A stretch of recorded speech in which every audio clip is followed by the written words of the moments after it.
குட்டீஸ், welcome back to my channel Yoga's lifestyle. இன்னைக்கு என்ன வந்து ஸ்நாக்ஸ் பாக்ஸ் வீடியோ பார்க்க போறோம் அப்படின்னா, என்ன வைக்க இன்னைக்கு வாட்டர் கேன் ஸ்நாக்ஸ்ல பாத்தீங்க அப்படின்னா இன்னைக்கு வந்து தட்டை அண்ட் வந்து உலர் திராட்சை பிஸ்கட்ஸ் போட்டிருக்கேன். அவ்வளோதான் இன்னைக்கு வந்து ஸ்நாக்ஸ் தான். நீ ஸ்நாக்ஸே சாப்பிடவே இல்லை சார், விளாட போயிட்டாங்களா, அதெல்லாம் சாப்பிடல. இன்னைக்கு என்ன பாப்பான், என்னது உனக்கு பிடிச்சது இந்த பழத்துக்கு பேர் என்ன எனக்கு தெரியல, முள்ளு முள்ளா இருக்கும் அதோட தோல். இந்த பழத்துக்கு பேர் தெரிஞ்ச கமெண்ட்ல சொல்லுங்க, எனக்கு பேர் தெரியல. அவனுக்கு பிடிச்ச மேங்கோ. இந்த ஸ்பூன் எடுத்து நீங்க வந்து தனியா வைங்கன்னு சொன்னீங்க. அவனுக்கு ஸ்பூன் எங்க இருக்குன்னு எடுத்து சாப்பிட்றதுக்கு டைம் ஆயிரும், அதனால உள்ளே போட்டுருக்கேன். போனோன்னா ஸ்நாக்ஸ் சாப்பிட்டுருவாங்க.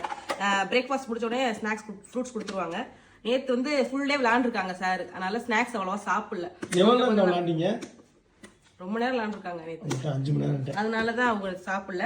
இதான் பாத்தீங்க அப்படின்னா இன்னைக்கான ஸ்நாக்ஸ். நேற்று என்ன மெனுன்றதை நான் சொல்றேன் இருங்க. பிரேக்ஃபாஸ்ட்டுக்கு பாத்தீங்க அப்படின்னா பிரேக்ஃபாஸ்ட் 30ஆம் என்ன பிரேக்ஃபாஸ்ட் ஃபர்ஸ்ட் அப்படின்னா dosa with sambar coconut chutney. And பாத்தீங்கன்னா லஞ்சுக்கு பச்சி பிரேக்குக்கு பாத்தீங்க அப்படின்னா வெஜ் சூப் கொடுத்துருக்காங்க. லஞ்சுக்கு பேர் வத்தல் குழம்பு ரசம் வித் பொரியல் கொடுத்துருக்காங்க. அண்ட் வந்து ஆஃப்டர்நூன் பிரேக்கு பாத்தீங்கன்னா பூஸ்ட் கொடுத்துருக்காங்க. நேத்துக்கான மெனு இதான். நாளைக்கு என்ன மெனு, இன்னைக்கு என்ன மெனு தான் நாளைக்கு பார்க்கலாம். குட்டீஸ், மகியோட அவுட்ஃபிட் பாத்துக்கோங்க எல்லாரும், புதுசா எடுத்தது இது எல்லாமே. ஓகே குட்டீஸ், உங்க பேபிக்கு என்ன லஞ்ச் பாக்ஸ் கொடுத்தீங்க, ஸ்நாக்ஸ் பாக்ஸ் கொடுத்தீங்கன்னு கமெண்ட்ல சொல்லுங்க.